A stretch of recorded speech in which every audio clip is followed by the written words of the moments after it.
Khambhalia police સ્ટેશનમાં ઈસુદાન ગઢવીનો હોબાળો, પોલીસે કરી અટકાયત. લૂંટની કલમ મામલે આપ અને પોલીસ સામે સામે, એસપી સહિતનો કાફલો ઘટના સ્થળે. દ્વારકાના ખંભાળિયા પોલીસ સ્ટેશનમાં આમ આદમી પાર્ટીના પ્રદેશ પ્રમુખ ઈસુદાન ગઢવી અને પોલીસ વચ્ચે ઉગ્ર બોલાચાલીના દ્રશ્યો સર્જાયા.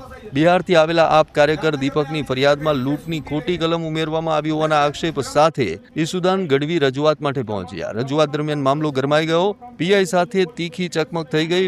વિડીયો ઉતારતા કાર્યકર્તાઓને અટકાવવામાં આવતા તંગદિલી વધી ગઈ. પરિસ્થિતિ વણસતા ડીવાયએસપી સહિતનો પોલીસ કાફલો તૈનાત કરાયો અને અંતે પોલીસે ઈસુદાન ગઢવી સહિત 10 થી વધુ કાર્યકર્તાઓની અટકાયત કરી લીધી. હાલ આ ઘટના સમગ્ર જિલ્લામાં ચર્ચાનું કેન્દ્ર બની ગઈ છે.